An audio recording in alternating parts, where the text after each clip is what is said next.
Hi, Sunil. Can you tell me your full name and what company you work for? Sunil Gupta. I have my own consulting company, Gupta Programming.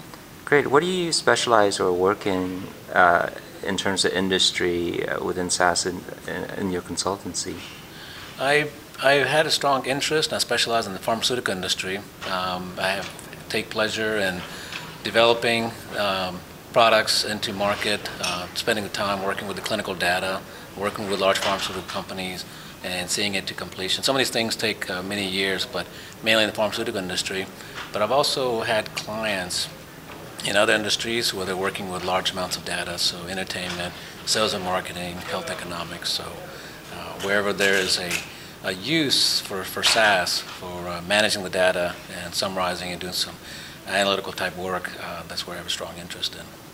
What would you say some of the recent challenges that your pharmaceutical biotech clients are faced with, perhaps both from the technical SaaS related side?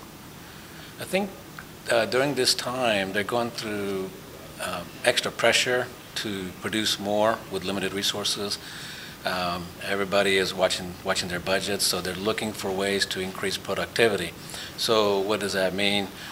Making sure that the documentation is properly there, making sure that people involved in the teams are properly trained, making sure that they follow proper procedures. So there's a lot of effort and focusing on short-term goals to make sure that deadlines aren't missed, and it is putting a strain on people because they're having to maybe work extra long hours. They're having to be much more careful. They're going to have to communicate a lot better. So I think pharmaceutical companies realizing that if they do work with outside vendors, that they have to make sure that they're on top of any deliverables, make sure that there are no surprises. So yeah, I think overall it's going to improve the efficiency in the long run because you focus on people who actually can do the work and identify the ones that can't, and then continue giving projects to the ones that have that level of trust and productivity. So, but in the short term, it's a bit rough, people going through this process. Is there a particular technique or technology or methodology that you use to increase the efficiency so that the clients you work with can be more productive?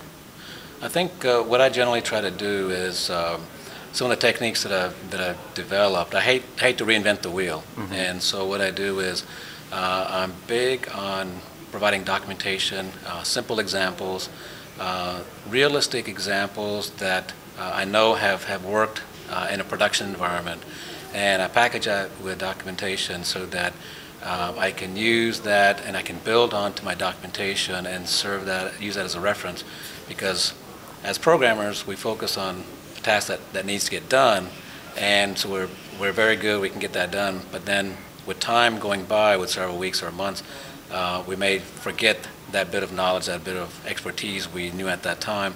And so I think having a strategic approach to kind of better document that and then share that.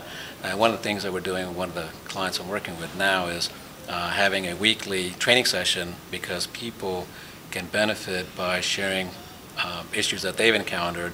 And I think everybody being on the same page, which takes time, but I think it's a very worthwhile effort being spent. So it's spent worthwhile. So. Great.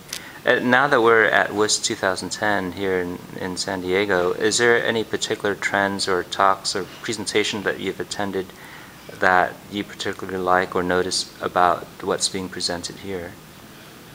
Well, let's see. I've always been interested and wanted to see the latest advances being made by SaaS in regards to Excel files.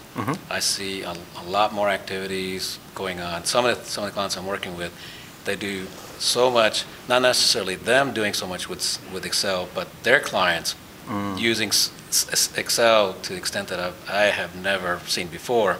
So I think SaaS has recognized that from the beginning, and they're kind of growing with the user base and the needs of the heavy Excel users. And so how are they exactly doing that? They're providing more functionality within the SaaS programs. They started that with ODS. That really opened up the channels to allow them to do something beyond just doing analytics, but providing more format of the data. And so that was a great avenue. to kind of expand. And when I come to these conferences, I take a look at what the developers are doing to make things easier for me and my clients to automate things as much as possible, meaning there's having some standardization and then the flexibility to customize where needed without adding additional time or manual process, because as we all know, that introduces errors and variability, and especially during these economic times, those are the things we don't want. Yeah. All right, thanks a lot, Sunil. Oh, you're welcome. Thanks for the interview opportunity.